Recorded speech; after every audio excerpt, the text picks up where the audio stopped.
Mau tanya tentang gadai Ustadz, kalau ada yang pinjam uang dengan menggadaikan kebunnya kepada anak, nanti selama orang tersebut belum mengembalikan uangnya, hasil panen kebun menjadi hak siapa?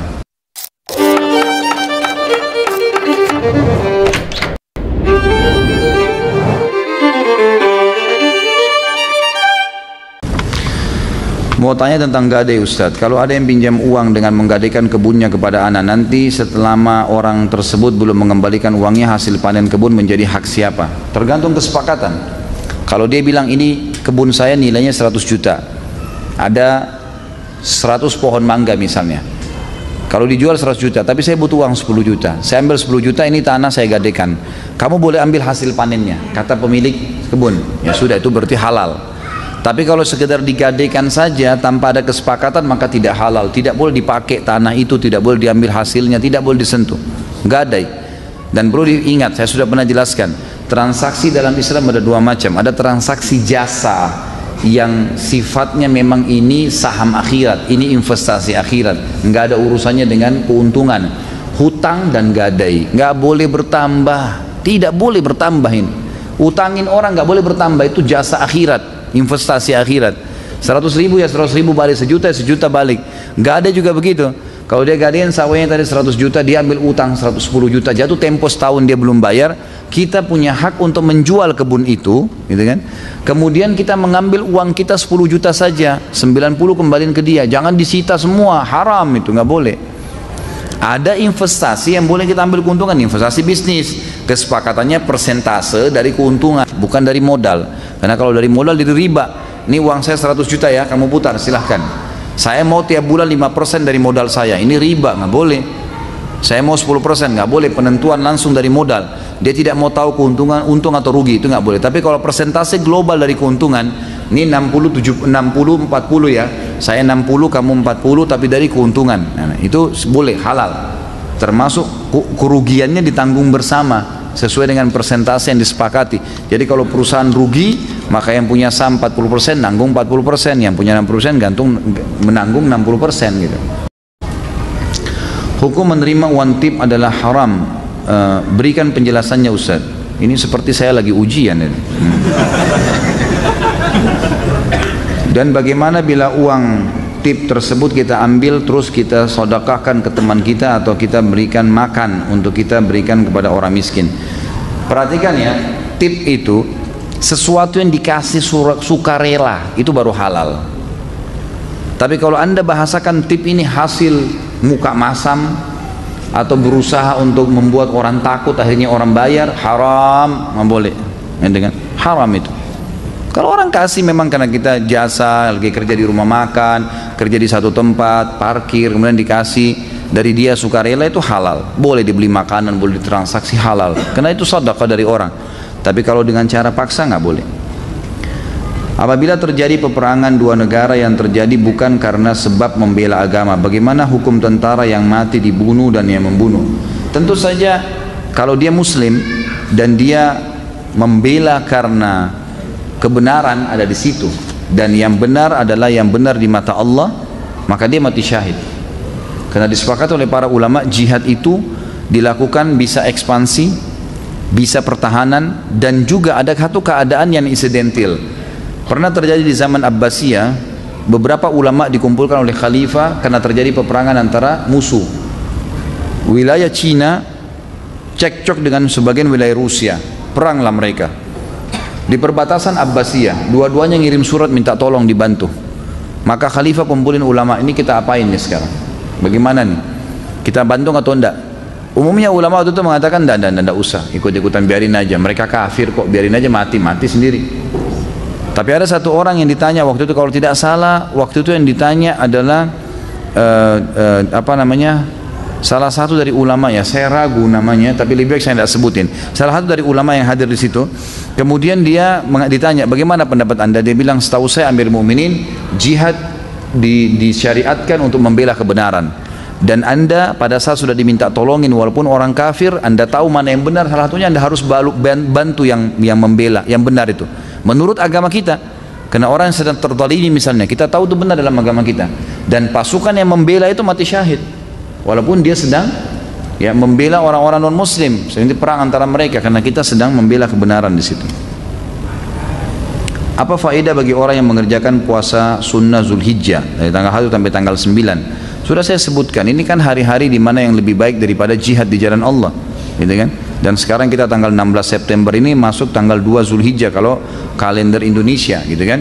Karena kita lebaran tanggal 24. Inilah hari-hari emas yang sudah saya jelaskan. Hadis Nabi SAW, tidak ada hari-hari sepanjang tahun di mana amal soleh kalau dikerjakan dalamnya sunnah atau wajib lebih Allah cintai daripada yang dikerjakan di 10 awal bulan Zulhijjah.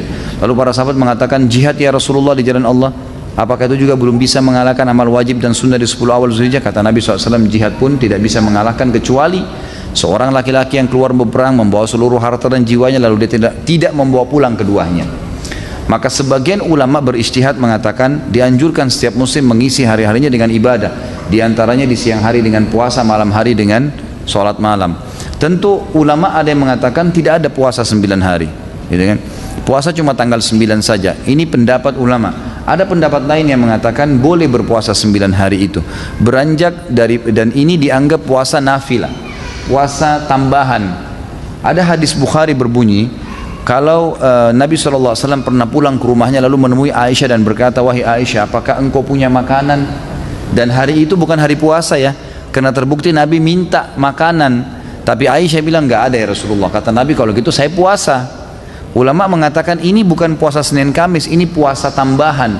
Orang kalau tidak punya makanan terus dia mau niat puasa boleh, namanya puasa nafilah. Nah karena 9 hari ini adalah hari yang lebih baik daripada jihad, dan ada hadis tadi Nabi pernah berpuasa nafilah, maka dianjurkan puasa semaksimal mungkin karena puasa adalah ibadah yang besar pahalanya, gitu ya. Bila tidak potong kuku dan rambut pada tanggal 1 dan sampai 9 akan mendapatkan pahala seperti orang yang berihram. Apakah berlaku pada orang yang ingin berkurban saja, Ustaz? Tentu tidak bisa dikatakan pahala seperti orang berihram. Enggak ada dalil masalah itu ya. Itu ijtihad ulama saja.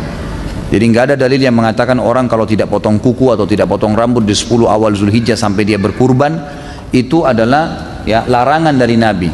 Kalau seseorang akan berkurban, janganlah dia memotong rambutnya atau kukunya sampai dia berkurban, dari tanggal 1 kemarin sampai lebaran nanti, sampai dia berkurban. Sunnah, disunnahkan untuk tidak memotong kuku dan memotong rambut, bukan wajib ya.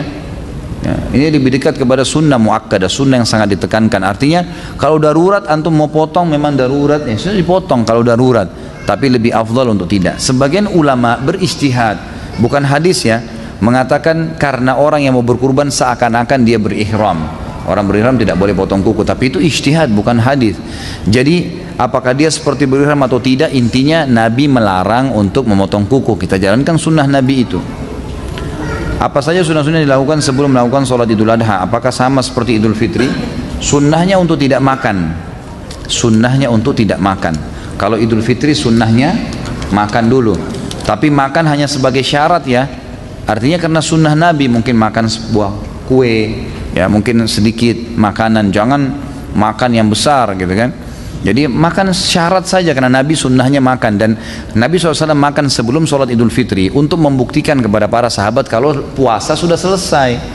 Sementara Idul Adha beliau menunda makannya sampai selesai sholat Idul Adha karena memang habis Idul Adha itu hari makan selama 4 hari. Dan ini keliru kalau ada yang mengatakan oh berarti Idul Adha kita disuruh puasa subuh sampai sholat Idul Adha. Ini bukan puasa, karena puasa itu haram dilakukan di Id ya. Di Lebaran tidak boleh puasa, haram. Dan yang dilarang di sini hanya makanan, minuman, hubungan suami istri boleh. Itu pun makan juga kalau lapar boleh. Ini kan sunnah ya, dianjurin gitu. Seperti itu.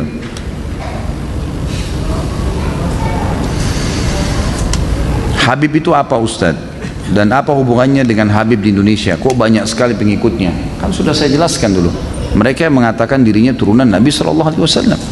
Dan kalau saya pribadi ditanya apakah benar mereka turunan Nabi, saya mengatakan iya. Kalau saya pribadi, karena saya tahu beberapa teman-teman saya memang yang menelusuri jalur nasab mereka dan mereka keturunan Nabi memang ada, gitu kan? Itu benar. Tapi apakah mereka semuanya benar? Ya ini tinggal dilihat secara individu, gitu kan? Secara individu. Kalau yang mengikuti sunnah Nabi SAW berarti benar. mengikuti kakek-kakek mereka ya benar, tapi kalau mereka menjadi pentolan-pentolan justru seperti yang mengikuti Syiah, mengkafirkan sahabat, mengatakan Quran kurangnya, ini tidak ada hubungannya dengan jalur keturunannya. Makanya Nabi SAW pernah berkata, wahai Fatimah, lakukanlah kebaikan-kebaikan karena saya tidak bisa menolong kau di sisi Allah. Sampai bahkan Nabi SAW memanggil Bani Hashim, sukunya, lakukanlah kebaikan-kebaikan. Wahai Abbas, pamannya, lakukanlah kebaikan-kebaikan, patuhlah pada Allah karena saya tidak bisa bantu kalian apapun. Kalau kalian memang melakukan kemaksiatan akan dihukum sama Allah, tapi kalau kalian baik maka dapat syafaatku, gitu kan? Seperti itu.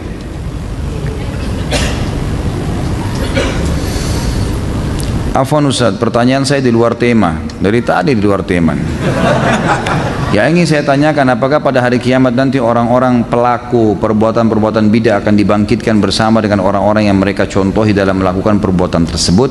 Misal orang yang mengikuti seorang kiai yang mengajarkan tentang perbuatan ibadah yang tidak dicontohkan oleh Nabi SAW. Apakah orang-orang yang mengikuti perbuatan kiai tersebut akan dibangkitkan bersama dengannya? Mohon penjelasannya Ustaz. Kalau apakah dibangkitkan bersamanya, Allahu alam. Ini saya tidak tahu dalilnya. Tapi pasti akan dibangkitkan, dan nanti setiap orang yang menjadi penyebab orang lain melakukan satu perbuatan yang Allah tidak ridhoi, Rasulullah SAW tidak contohkan, pasti akan dipertemukan di mahkamahnya Allah dan akan diminta pertanggungjawaban masing-masing. Itu ada di riwayat masalah itu. Tapi apakah dibangkitkan secara bersamaan, ini saya tidak tahu dalilnya. Di kampung daerah saya di Gunung Kidul banyak sekali kasus bunuh diri dengan gantung diri. Kira-kira 3 hari yang lalu terjadi di tangga saya bunuh diri dengan gantung diri di dapur. Dan yang saya tanyakan pengurusan jenazahnya ya Ustaz, terutama bolehkah kita mensolatkannya? Kalau ulama nggak boleh mensolatinya. Kalau ulama dianjurkan untuk tidak mensolati orang yang bunuh diri dan orang yang masih punya utang. Karena memang ada hadis yang menjelaskan masalah itu. Ada hadis yang menjelaskan masalah itu. Ini yang panjang-panjang saya nggak jawab dulu ya. Masya Allah, ini panjang semua.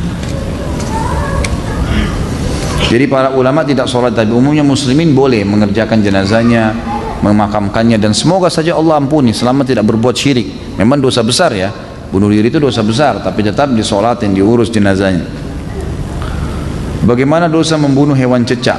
Di rumah banyak cecak, membuang kotoran di lantai. Membunuh cecak pahala. Ini bagus pertanyaannya. Saya tadi lupa jelaskan. Jadi ada hewan malah kalau dibunuh dapat pahala. Di antaranya cecak itu, hadis Bukhari, di mana Nabi SAW mengatakan membunuh cecak mendapatkan 100 pahala.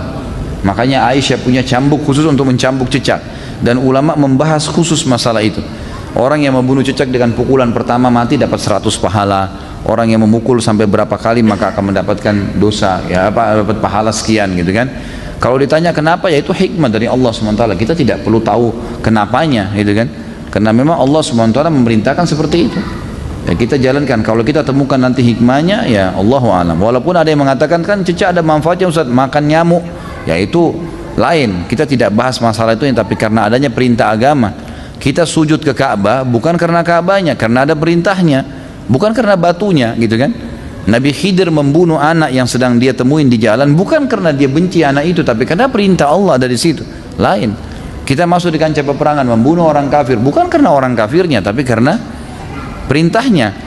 Kita disuruh mendakwai seseorang dan kita disuruh membenci keyakinannya, bukan individunya, bukan fisiknya, maka itu perintah Allah Subhanahu wa taala. Kita puasa tidak makan, ya memang kena perintah Allah, walaupun bukan karena kita benci makanan itu. Jadi difahamin ya. Amalan apa yang dicontohkan Nabi SAW 10 pertama Zulhijjah? Ini sudah saya jelaskan tadi. Saya mau tanya, apabila kita tidak sempat sholat sunnah qobliyah di masjid, lalu saya kerjakan setelah sholat wajib di rumah, hukumnya gimana Ustaz? Boleh saja, asal bukan setelah. Sebenarnya boleh ya, hukumnya secara global boleh. Kalau anda sudah sering melakukan amal-amal sunnah ini, misalnya sholat qobliyah rutin dikerjakan, qobliyah duhur, ya, qobliyah asar, kemudian apalah ya, qobliyah subuh yang dikenal dengan sunnatul fajr, itu kalau sudah rutin dikerjakan, kemudian satu waktu kita masuk masjid sudah iqamah, maka di sini ulama sepakat mengatakan bolehnya dia kerjakan setelah sholat wajib tersebut, walaupun itu waktu dilarang. Karena ada riwayat Bukhari menjelaskan bahwa Nabi SAW setelah sholat asar beliau sempat berdiri kemudian sholat sunnah, lalu sahabat semua duduk, gak ada yang ikut. Setelah itu Nabi SAW ditanya oleh para sahabat, ya Rasulullah, apakah wahyu turun? Ada perubahan dalam masalah sholat? Selama ini anda mengingatkan kami tidak ada ba'diyah isya, ba'diyah asar. Kata Nabi SAW, ini sholat ba'diyah duhur saya. yang saya tadi lupa karena tersibukkan oleh satu kaum yang datang memiliki hajat dengan saya, maka sekarang saya kerjakan. Sama dengan hadis Nabi yang berbunyi, kalau seseorang lupa sholatnya, maka dia kerjakan kapan dia ingat. Saat ini saya sedang memulai bisnis herbal untuk nutrisi otak. Mohon doanya Ustaz, semoga herbal ini bermanfaat untuk kesembuhan bagi yang mengkonsumsinya. Insya Allah, mudah-mudahan fokus kepada bahan-bahan halal, ikhlaskan niat dengan modal halal, insya Allah Allah berkahi. Mudah-mudahan anda dan semua muslimin yang sedang berusaha diberikan berkah. Ciri-ciri orang munafik itu apa saja Ustaz? Apakah dosa-dosa kemunafikannya bisa terhapuskan dengan taubat? Nabi sudah sebutin kan, kalau dia berkata dia dusta, kalau dia diberikan amanah dia berkhianat, kalau dia berjanji dia mengingkari janjinya, dan kalau dia berdebat dia curang, gitu kan? Nah, dia selalu menggunakan cara-cara curang, cara-cara metode yang haram dalam agama. Maka itu ciri-ciri orang munafik. Jangan terpengaruh dengan namanya, karena pimpinan orang munafik di Madinah namanya Abdullah, gitu kan? Jadi kalau sekarang muncul di TV namanya Muhammad, Yusuf, Ahmad, kemudian benci Islam, itu biasa. Saya sih nggak kaget, gitu kan?